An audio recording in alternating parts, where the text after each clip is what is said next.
Salut les Focusiennes, salut les Focusiens et bonjour à tous les autres. Bonjour. Bienvenue sur Histofocus. Est-ce que tu connais cet endroit de l'Afrique du Nord où les montagnes se jettent dans la mer Méditerranée? Non. Depuis plus de 20 000 ans, cette région est habitée par un ensemble de tribus badass et a connu des batailles épiques et des moments de résistance incroyables. Même lorsque les Turcs ont pris Alger en 1518, ils n'ont pas réussi à soumettre cette région rebelle. Ce n'est qu'en 1872 que les Français ont finalement réussi à venir à bout de cette résistance. Tu connais la vidéo du jour, toi? Évidemment, ta présentation le laisse deviner, puis le titre de ta vidéo est sans équivoque. C'est logique. Ok. Puisque c'est comme ça et que Madame connaît le sujet, Madame n'a qu'à faire la vidéo elle-même. Lorsque la guerre d'Algérie éclate, la région devient l'un des plus grands bastions de lutte pour la liberté. Cependant, une fois l'indépendance acquise, le régime d'Alger n'a eu de cesse de marginaliser cette région, qui ne se laisse pas faire pour autant, et se bat toujours pour préserver ses valeurs, sa langue et sa culture ancestrale. C'est très bien tout ça, mais là, tu nous parles d'une histoire assez récente. Ça serait bien qu'on commence par le début. Après, c'est un travail assez complexe, et c'est pas mon histoire. Donc, j'ai essayé de comprendre, d'analyser et de retranscrire, mais si j'ai fait des erreurs, excusez-moi. J'ai essayé de faire de mon mieux. Et puis ma vidéo a pour but de te faire réfléchir et d'aller chercher par toi-même. Sois curieux. Mais avant de plonger dans les détails captivants de cette aventure, n'oublie pas de laisser un commentaire pour me faire savoir que tu es passé par là, en laissant de côté tous tes préjugés. Assure-toi de liker, de t'abonner et d'activer la cloche pour ne rien manquer. Et le meilleur dans tout ça, c'est que c'est gratuit et que ça aide énormément la chaîne. Maintenant que tout est fait, on peut commencer.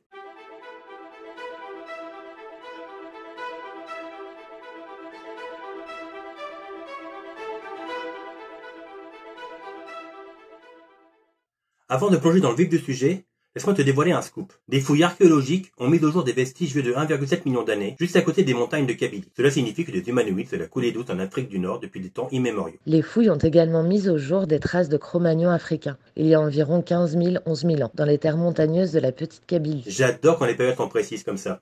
Continue s'il te plaît. Ces ancêtres ont laissé derrière eux des sépultures énigmatiques et des figurines mystérieuses. De plus, des outils en pierre taillée et des vestiges néolithiques tels que des haches en pierre polie et des fragments d'objets en peau, ont été découverts dans la région. Les Capsiens, premiers habitants de la région, étaient des MacGyver de la nature, capables de chasser le lion avec des bâtons pointus et de construire des cabanes en matériaux locaux. Et en plus, les mecs savaient faire la fête en dansant et en chantant autour du feu. C'est à partir du 2e millénaire avant notre ère que l'Afrique du Nord a commencé à établir des liens commerciaux avec le monde méditerranéen. Et ça a donné un truc cool. Ces interactions ont donné naissance à des aspects culturels carrément fascinants. On parle de mégalithiques impressionnants et de poteries ornées de symboles similaires à se trouver en Sicile et en Sardaigne, ce qui a sérieusement boosté le niveau de style de la région.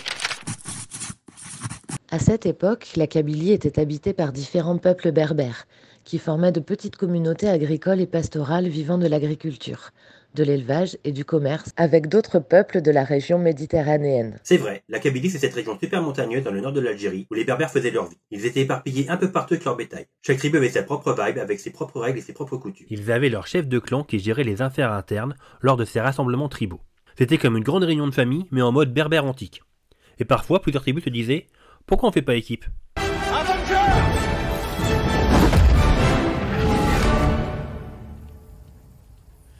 Rassemblement. Ces super tribus pouvaient être temporaires ou permanentes, et elles bossaient ensemble pour tout gérer. Genre se défendre contre les ennemis venant de l'extérieur. Les assemblées tribales, c'était le saint graal de la prise de décision. Les anciens de ces tribus avaient le pouvoir. Ils influençaient carrément tout ce qui se passait, du politique au social, en passant par le juridique. Vers le 4e siècle avant notre ère, certaines de ces super tribus ont évolué en royaumes, comme les Massiles, les Macéens, les Gaïtules et les Ifuras. Pendant l'Antiquité, la Kabylie a été influencée par les empires successifs qui ont régné sur la région méditerranéenne. Absolument.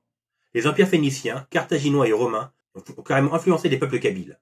Et les Phéniciens, originaires du Liban moderne, étaient un peu comme les maîtres du commerce. Ils avaient besoin d'étendre leur réseau commercial autour de la Méditerranée et de s'installer à l'ouest.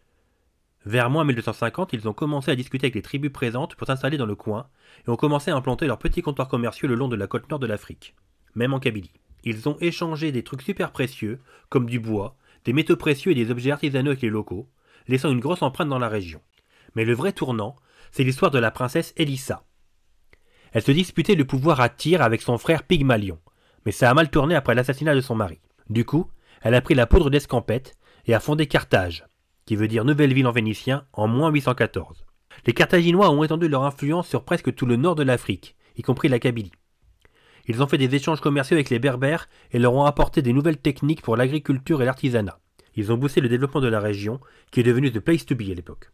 Les locaux, les Berbères, tout en conservant leur habitude tribale, ont appris un tas de trucs cool des Phéniciens et des Carthaginois.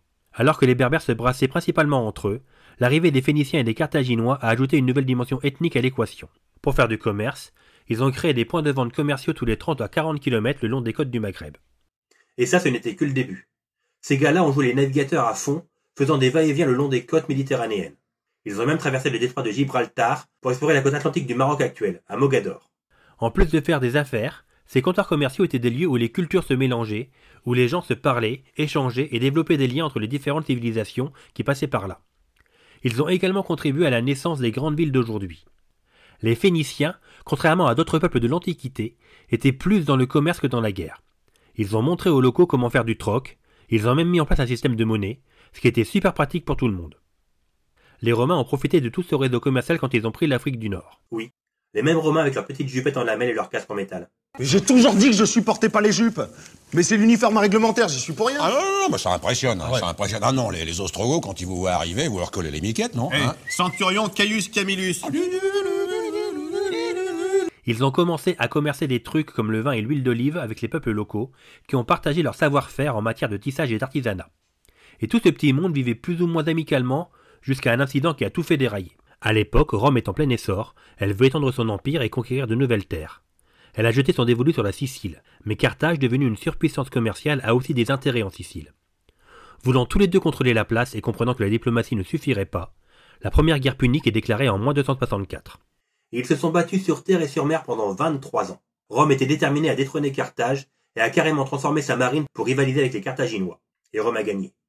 Carthage a été contrainte de signer un traité super strict en moins 241, qui a fait mal au porte-monnaie et entraîné la perte de gros morceaux de territoire pour Carthage. Et ça a complètement bouleversé la donne dans la Méditerranée de l'Antiquité, en laissant Rome en position dominante. Après que les Carthaginois se soient fait sérieusement laminer à la fin de la première guerre punique, Carthage s'est retrouvée dans une sacrée galère financière à cause des sommes astronomiques qu'elle a dû filer à Rome. Pour couronner le tout, les mercenaires embauchés pendant cette première guerre punique n'ont pas touché leur pognon. Carthage s'est donc retrouvée à nouveau en guerre, et cette fois ça a duré 3 ans. Pendant ce temps, Rome en a profité pour chipper la Sardaigne et la Corse, tout en devenant une véritable surpuissance maritime. C'est là que les ennuis ont vraiment commencé pour Carthage, même si après la guerre des mercenaires, Carthage a quand même eu envie de s'étendre un peu. Mais il y a eu un gros clash entre deux familles carthaginoises. L'une voulait faire la paix avec Rome et partir à l'aventure en Afrique, tandis que l'autre, dirigée par Hamilcar Barca, était plutôt du genre à vouloir explorer l'Hispanie. Les deux familles se sont donc tapées sur la tronche pendant une guerre politique, et Hamilcar a perdu. Mais le gars était du genre déterminé, il a réussi à rassembler une bande de mercenaires pour conquérir l'Hispanie. C'était l'endroit idéal rempli de blé en pagaille et de métaux précieux pour relancer la machine carthaginoise.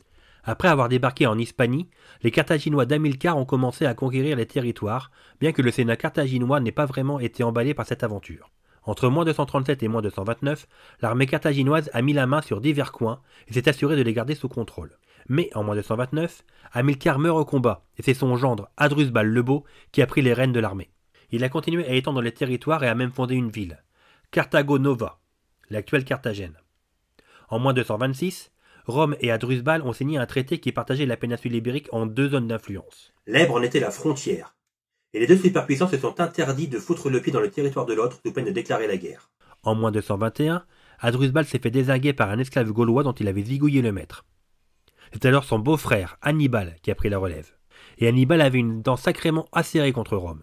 Et il était bien décidé à se venger. Alors en moins 219, il s'est présenté devant Sagonte, une ville alliée de Rome, située au sud de l'Èbre. Il savait très bien que ça allait foutre le bordel et déclencher la guerre. Mais Rome a sorti un sacré tour de passe-passe. Les limites fixées en moins 241 n'étaient pas censées être au nord de l'Èbre, mais plutôt au sud d'une rivière côtière près de Sagonte. Autrement dit, Hannibal était en tort. Rome a envoyé un ambassadeur à Hannibal pour négocier la paix et arrêter le siège de Sagonte, mais Hannibal a refusé. Alors Rome a envoyé un autre ambassadeur à Carthage, pour le même résultat, parce que le Sénat carthaginois soutenait Hannibal. Après de grosses disputes, la guerre était inévitable. Carthage a passé les limites en attaquant un allié. Tu pousses le bouchon un peu trop loin, Maurice. Et le Sénat ne voulait pas lâcher Hannibal. Du coup, en moins 218, c'était parti pour la seconde guerre punique. Au début de l'été moins 218, Hannibal a décidé de partir à l'assaut de l'Italie par voie terrestre, parce qu'il ne faisait pas le poids en mer. Il est parti avec environ 100 000 hommes et 37 éléphants. Il a traversé les Pyrénées sans trop de soucis, a défoncé quelques tribus gauloises au passage, puis il est arrivé dans la vallée du Rhône où les tribus gauloises étaient neutres. Il a essayé de rallier ces tribus à sa cause pour attaquer Rome, mais ça n'a pas trop marché. Pendant 18 jours, les hommes d'Hannibal ont traversé les Alpes en se les gelant sévères. Au final, sur les 37 éléphants, il n'en restera qu'un. Non, 2. Hannibal a continué son chemin en Italie. Il passe l'hiver à Capoue, ne pouvant recevoir du renfort de Carthage, car la flotte carthaginoise redoutait celle de Rome. Cet épisode est connu sous le nom des délices de Capoue, pendant lesquels se serait ramolli son armée.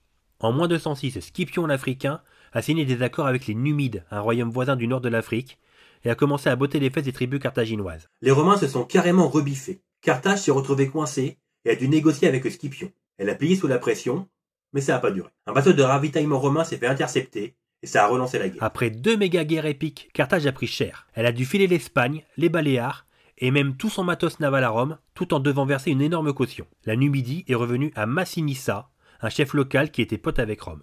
Les Carthaginois ne sont pas restés les bras croisés. En à peine 2 générations, la cité punique a commencé à se refaire un peu, tant en pognon qu'en puissance. Ça a commencé à gonfler le Sénat romain, qui, soit dit en passant, tenait déjà la majorité de la Méditerranée dans sa poche. Pendant ce temps, Rome, toujours plus vorace, a commencé à étendre sa mainmise sur le sud de l'Illyrie. Ensuite, ils se sont tapés la Macédoine, qui avait fait équipe avec Carthage pendant la guerre, et ont commencé à coloniser l'intérieur de l'Espagne. Au IIe siècle avant notre ère, après la troisième guerre punique, les Romains ont fait tomber Carthage. Carthage, tout affaibli et roulé dans la boue, a vu ses terres grignotées par Massinissa. En moins 150, Carthage a tenté de riposter, mais les Romains ont pris ça comme une excuse pour lui régler son compte.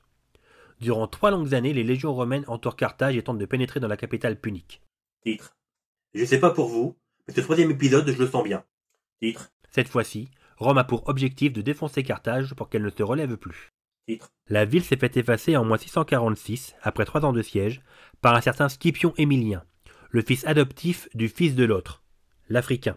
Jules César a par la suite reconstruit une ville romaine à la place et les territoires africains de Carthage sont devenus la province romaine d'Afrique. Sous le protectorat romain, le territoire connaît un véritable essor économique grâce à d'ambitieux projets d'infrastructures. Les Romains construisent des colonies, développent l'agriculture en introduisant de nouvelles cultures et aménagent des routes ainsi que des aqueducs pour faciliter les communications et garantir un approvisionnement en eau optimal.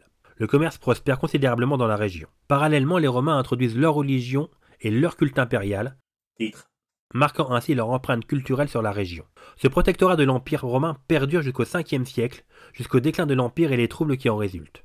Malgré cela, l'héritage des infrastructures et des pratiques culturelles romaines continue d'influencer la région pendant de nombreuses années. La région a ensuite été confrontée à des invasions et des périodes d'instabilité, en commençant par l'invasion des Vandales, un peuple germanique, qui ont profité de la chute de l'Empire pour s'engouffrer dans la région Titre. au 5e siècle et la conquérir. Ah, la précision. Plus exactement en 435. Mais malgré ça, la plupart des Berbères kabyles ont résolument maintenu leurs croyances et leurs coutumes traditionnelles en ne cédant pas à l'influence romaine.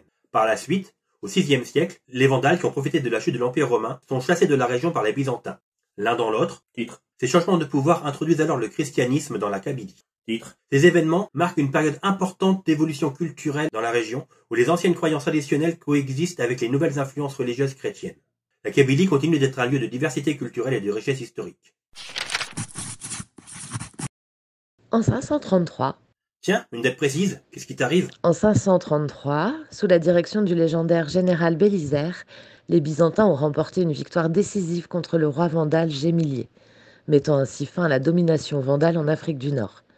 Gémillier a été mis en déroute et exilé à Constantinople. Sous le règne de Justinien, les Byzantins ont effectivement réussi à reconquérir certaines parties de l'Afrique du Nord, mais cela n'a pas été sans difficulté. Les Berbères, mécontents, ont vu ces différences religieuses, linguistiques et culturelles comme une menace. Malgré le contrôle des plaines productrices de blé, le pouvoir byzantin reste fragile en raison de l'immensité de la région, du manque d'infrastructures de communication et de disparités entre les populations. La pratique agressive du catholicisme par les Byzantins a conduit à la persécution des Ariens, des Donatistes et des Juifs, augmentant les tensions dans la région. À ça s'ajoute une crise politique en raison de la disparition des liens de vassalité. Cette situation a créé un climat propice à l'arrivée des Arabes dans un Maghreb déjà divisé, où les Berbères cherchaient à se libérer d'une domination byzantine devenue oppressante. Face à la déliquescence du pouvoir impérial, de grands groupes tribaux ont émergé dans les régions montagneuses. Ces confédérations ont soutenu la résistance des chefs aurésiens et ont également joué un rôle déterminant dans l'histoire du Maghreb médiéval. Ces événements ont marqué un tournant majeur dans l'histoire de la région, influençant sa destinée pour les siècles à venir. Vers le 7e siècle, les Arabes musulmans ont commencé à étendre leur influence en Afrique du Nord. Ça y est, tu repars dans les approximations. La puissance byzantine a commencé à décliner progressivement après la sécession de l'Afrique en 647. Les premières incursions arabes ont eu lieu et ces invasions ont entraîné un changement important dans la région. Les cavaliers arabes et musulmans ont lancé leur conquête d'Ifriqiya, mais la région montagneuse du Tel, difficile d'accès pour la cavalerie, est restée relativement épargnée au cours des premiers siècles de cette conquête. Les informations sur cette période sont peu nombreuses et dispersées, mais nous savons que la ville de Miya, dans la Kabylie orientale, a été prise en 678. Titre. Je ne veux plus une seule référence à la pop culture jusqu'à la fin de cette mission, c'est bien compris? Bon, d'accord, j'arrête. Plus à l'ouest, dans les montagnes près de Saldae, les envahisseurs ont rencontré une vive résistance de la part des tribus berbères, qui parfois étaient alliées aux Byzantins. Sous l'influence de chefs tels que Kosella ou Kaena, ces tribus ont résisté pendant plusieurs décennies, jusqu'à ce que le califat omeyyade finisse par intégrer tout le Maghreb en tant que province en 710, juste avant de s'attaquer à la péninsule ibérique. Dis-moi en commentaire si tu veux qu'on parle un jour de la dynastie des Omeyyades sur cette chaîne, et profites-en pour lâcher un like et t'abonner. Après ces événements, toute la région de l'Afrique du Nord, y compris la Kabylie, est laissée à elle-même, plongée dans une période d'incertitude.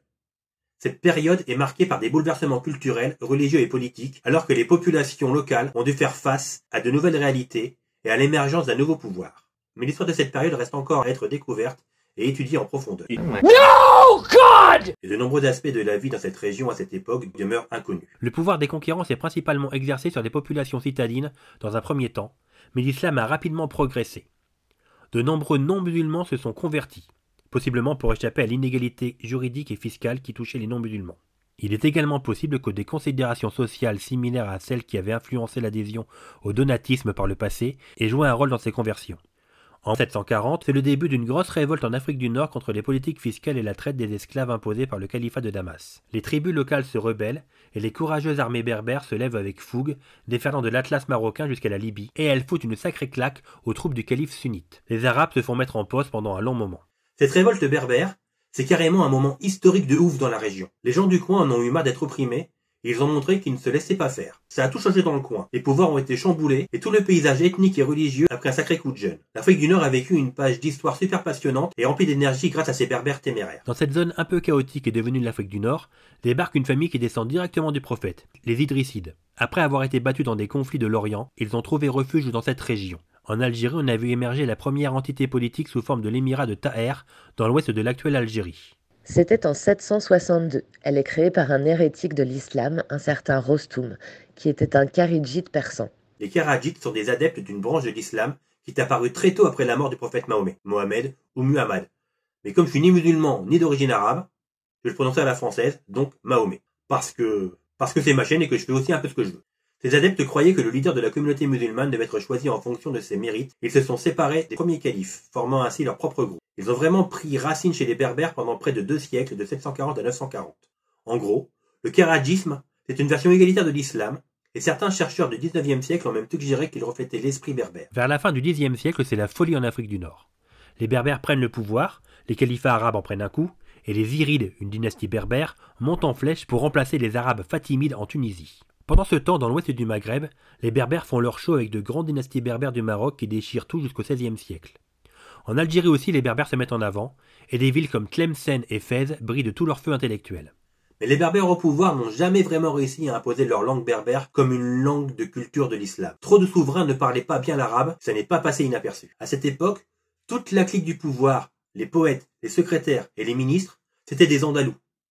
Ils maintenaient une présence culturelle arabe dominante dans les cours berbères. Au XIe siècle, une nouvelle bande d'Arabes bédouins, les Hilaliens, a débarqué au Maghreb depuis l'Orient avec quelques milliers de personnes. Comme les armées berbères n'étaient pas très grandes, les Hilaliens ont pris le pouvoir dans la région. Les Hilaliens formaient une confédération de tribus, et l'une d'entre elles s'appelait les Banu Hilal, traduction « croissant de lune » en arabe. Certains historiens de l'époque coloniale ont balancé que l'arrivée des Arabes au Maghreb a causé un déclin démographique dans la région. À partir du XIIe siècle, ces dynasties berbères ont carrément contribué à l'arabisation du Maghreb. Ils ont renforcé ou même créé des capitales de langue arabe, comme Marrakech ou Fès. Les 3 siècles qui ont suivi ont été marqués par les pouvoirs maghrébins qui recrutaient leurs guerriers parmi les tribus arabes en contrepartie de territoires où elles avaient le droit de lever l'impôt, mais cette pratique a fini par réduire petit à petit le territoire réel de l'État. Ça a été la zone. Paradoxalement, l'Algérie est la véritable matrice des pouvoirs, grâce à la force des tribus bédouines qui y règnent en maître. Ici, pas de grosses villes, et donc pas de masse de sédentaires soumis à l'État et à la fiscalité. À part quelques villes comme Bougie et Constantine, le pays est un vrai vivier de guerriers et donc de pouvoir.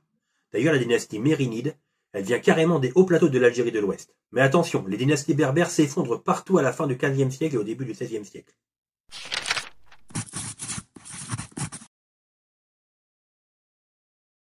Dans les starting blocks du XVIe siècle, l'Algérie et la Tunisie passent sous le pouvoir des Ottomans. Et au Maroc, c'est une famille chérifienne qui prend les commandes. C'est la valse des pouvoirs, et ça bouge de tous les côtés. En 1518, le corsaire grec Kheireddin Barberousse mène des attaques contre les Espagnols sur les côtes du Maghreb. Encore une date précise? Décidément, je m'y ferai pas. Barberousse se débrouille pour obtenir de l'aide en hommes et en matos du sultan ottoman et lui jure allégeance. Le sultan Selim II le nomme même Pacha. Et là, Kheireddin défonce les Espagnols. Et après ça, il met les villes du reste du Maghreb central à genoux. Ce Maghreb central reste officiellement incorporé à l'Empire ottoman jusqu'en 1830. Bon, ok. Certaines régions jouent les rebelles, et il y a des tribus qui font des rebelles aussi. Les tribus berbères de Kabylie ont bien résisté à l'occupation ottomane et ont maintenu une relative autonomie en utilisant les montagnes comme base pour leur défense. Mais bon, ça change pas l'assise territoriale de la région. Les palais à Alger, devenue la capitale, se révolutionnent de temps en temps, mais c'est pas grand chose pour secouer la société. L'Algérie ottomane, c'est pas de la rigolade. C'est une vraie république militaire, gouvernée par une milice de ouf, importée en plus avec des Turcs et des renégats venus du monde chrétien. À la tête de tout ça, depuis le XVIIe siècle, il y a un DI, un officier des fameux génissaires turcs. Et ce mec-là, il fait le boss dans la capitale et sur la région. Il nomme des ministres, des Turcs évidemment, et les gouverneurs, les béis, qui sont aussi des Turcs. Ou des mecs qui causent le turc, pour les provinces de Constantine à l'est, Titeri au centre, de Mazuna, puis de Mascara, et enfin d'Oran à l'ouest. Et là, les gars lui envoient 2 fois par an une partie du pognon des impôts qu'ils ont ramassés.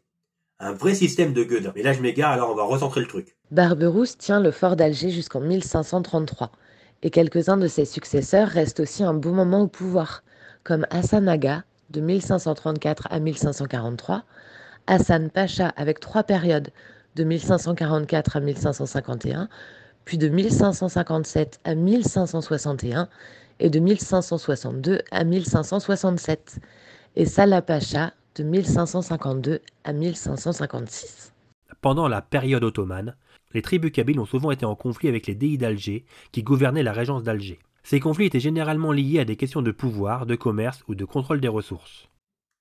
Les royaumes kabyles, qui ont même leur ambassade en Espagne, jouent un rôle crucial pour garder leur autonomie intacte. Mais attention, leur relation avec la régence d'Alger, c'est tout un feuilleton. Rivalité, conflit, puis finalement, ça se calme à l'époque des déis. Les Kabyles ont réussi à faire valoir leur autonomie, un moment historique pour leur identité régionale. Une fois les Espagnols remis à leur place, Alger devient un vrai monstre, avec un port et un chef de guerre ultra compétent. La ville se lance dans des attaques de navires en mer et des pillages sur les côtes européennes. C'est simple, elle devient un port de guerre super costaud, tellement fort qu'elle se fait la réputation d'être une ville bien gardée et d'être carrément imprenable. En 1540, le pape Paul III lance une croisade contre les Algériens. Mais il n'y a qu'un seul souverain qui répond à l'appel. Charles Quint, le roi d'Espagne et empereur d'Allemagne, le mec le plus puissant d'Europe. Il ramène une flotte de malades avec 65 vaisseaux de guerre, 451 navires et 23 000 combattants, dont 2000 cavaliers. Et il vient encercler la ville d'Alger. Mais les Ottomans débarquent et écrasent Charles Quint lors du siège. C'est un carnage. Pendant ce temps, en petite Kabylie, le royaume des Aït Abbas était là, solide comme un roc, malgré les tentatives des Français pour conquérir la ville de Jijel en 1664. Après 4 mois d'hostilité, les Français abandonnent la ville assiégée. Ils laissent en trophée aux Aït Abbas plusieurs pièces d'artillerie en bronze. Avec l'influence ottomane, c'est comme si Alger avait pris la relève de Béjaïa en tant que super centre urbain et lieu de rassemblement pour tous les Kabyles. Et ces commerçants kabyles, ils sont partout à Alger, amenant avec eux leurs produits agricoles et artisanaux en masse. Et pour équilibrer le pouvoir des janissaires, on a vu débarquer des corsaires et des miliciens kabyles prêts à tout. Ce qui a donné un sacré coup de boost, c'est l'autorité du déi Ali Kodja, retranché dans la Casbah avec ses soldats kabyles bien protégés. Et même si ça s'arrange un peu, les tensions restent bien présentes. On a eu droit à des bagarres épiques à différentes époques. Genre en 1609, quand les Kabyles ont mis la Mitidja sans dessus-dessous et menacé Alger. Et t'imagines même pas les années 1750 à 1770. C'était le bordel total dans toute la Kabylie. Puis il y a eu cette période de clash entre 1805 et 1813 dans la vallée de la Soumane, et en 1823, les tribus de Biban et de Béjaïa ont pris la barre et capturé le caïd de la ville. Et ça a foutu un gros bazar. Ces relations compliquées entre les royaumes kabyles et la régence d'Alger, c'est un vrai casse-tête. En 1830, les Français partent à la conquête de l'Algérie, ce qui amène des résistances qui ont secoué la Kabylie. Les tribus kabyles n'ont pas laissé les Français leur mettre le grappin dessus si facilement. Ils ont combattu comme des lions sur tous les fronts pour garder leur liberté. Les Français ont envoyé plusieurs expéditions pour occuper le pays, surtout la Kabylie, mais les Kabyles ont fait front de toutes leurs forces. En 1844, la vallée de Sébaou a été conquise et en 1851, c'est au tour de la petite Kabylie. Mais croyez-moi, ça ne les a pas arrêtés. Fatma Nsoumer et le shérif Boubagla ont pris les rênes de la résistance en Haute-Kabylie. La domination française a bien voulu s'installer après la chute d'Ichiriden en juin 1857, mais ça n'a pas été facile pour autant. Les Kabyles ont montré leur détermination et leur courage à chaque étape. Et ça ne s'arrête pas là. Dans les années 1870, les Kabyles ont enlevé un coup de chaud en lançant la révolte des Mokrani. Cette fois, c'était pour protester contre des trucs sérieux, la situation religieuse, sociale et politique, et surtout la grande famine de 1867 qui les avait mis dans une sacrée galère. Ils n'avaient pas aimé non plus perdre leurs prérogatives et leur statut traditionnel en étant alliés à la France. Donc, en mars 1871, le Tchèque Mohad El Mokrani, issu d'une grande famille kabyle, s'est dit « ça suffit ». Maintenant, c'est stop. Il a entraîné avec lui la confrérie religieuse de la Rahmaniya, dans une révolte qu'on a surnommée la guerre du français. Confronté aux brimades incessantes du pouvoir colonial, Mohand El Mokrani prend la tête de la révolte des paysans contre la spoliation de leurs terres en 1871. Depuis la Kabylie, la rébellion s'étend sur une bonne partie du territoire algérien et mobilise 100 000 combattants de 250 tribus, soit le tiers de la population algérienne. Ça fait beaucoup là, non? Le mouvement subit un coup d'arrêt avec la mort du cheikh Mokrani le 5 mai 1871. Les Kabyles, ils ne se sont jamais laissés faire. Ils ont montré au monde leur résistance, leur combativité et leur fierté.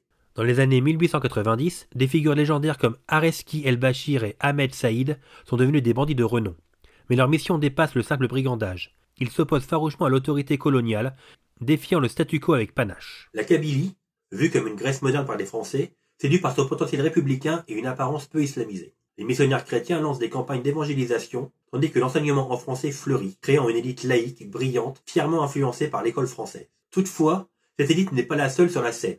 Les oulémas algériens lancent les mouvements réformistes à partir de 1931, reposant sur des centres d'enseignement religieux et se confrontent ainsi à cette élite laïque. Tandis que la Kabylie s'épanouit, une autre facette de son histoire émerge. L'émigration vers la France au début du XXe siècle. Pas moins de 13 000 immigrants kabyles s'installent en France, reconstituant leur vie en reproduisant la structure des villages traditionnels. Le 8 mai 1945, c'était l'explosion en Algérie. Une insurrection a éclaté à Sétif, déferlant ensuite sur Kerata et Guelma. Mais la réponse des autorités a été d'une violence choquante, avec des milliers de civils innocents perdant la vie et même des bombardements maritimes près de Kerata. Ça ne s'arrête pas là. En 1949, le PPA-MTLD, le mouvement nationaliste, a été secoué par une crise interne. Les militants ont clashé avec la direction, s'opposant à la ligne arabo-islamiste du parti. Ça a débouché sur des tensions sérieuses. Certains ont été éliminés, d'autres forcés de se conformer pour éviter l'exclusion. Ces épisodes sombres de l'histoire algérienne rappellent les luttes passionnées pour la liberté de l'indépendance et ce qui est sûr, une mémoire indélébile pour le peuple. Face à la colonisation française, le FLN et l'ALN ont créé un bastion de résistance en plein cœur des montagnes kabyles. Guidés par des leaders charismatiques comme Aban Ramdam et Krim Belkacem, la Kabylie a enflammé le combat pour la liberté. Les maquis kabyles ont été des nids de résistance redoutables, guidés par des leaders charismatiques, courageux et déterminés. Ils ont infligé des revers cuisants à l'armée française et écrit une page légendaire de l'histoire. Les femmes, héroïnes dans l'ombre, ont été des actrices clés de cette lutte acharnée. La Kabylie, indomptable et farouche, a marqué la lutte pour la liberté et la dignité de tout un peuple. Depuis l'indépendance de l'Algérie, c'est un véritable feu d'artifice d'action politique et sociale qui anime cette terre fière et combative. Effectivement. En 1980, le printemps berbère éclate suite à une explosion de demandes pour que la langue berbère soit enfin reconnue officiellement. Les années 90 sont marquées par le RCD, un parti politique qui mène la danse pour défendre les droits culturels et linguistiques des Kabyles. En 2001, le printemps noir fait des étincelles, dénonçant les injustices et la brutalité du pouvoir. Des émeutes enflammées secouent la région, mais les Kabyles ne reculent pas et réclament une autonomie territoriale. Le MAK, créé en 2001, s'est transformé en un mouvement pour l'autodétermination de la Kabylie, prêt à tout pour obtenir un référendum de l'indépendance tant désiré. La Kabylie est une terre qui ne se laisse pas éteindre, où les flammes de la lutte brûlent toujours pour un avenir libre et émancipé. Si vous avez aimé cette vidéo, dites-le moi en commentaire. Et n'hésitez pas à la partager sur vos réseaux, à vous abonner, à liker et à activer la cloche. Ça coûte rien et ça aide pour le développement de la chaîne. Et n'oubliez pas d'aller voir la petite vidéo complémentaire sur Fatma Silamed, sur le short et le TikTok de la chaîne. Tchuss! Et n'oubliez pas, c'est en connaissant le passé qu'on comprend le présent et qu'on appréhende l'avenir. Quant à nous, on se retrouve bientôt pour une nouvelle vidéo.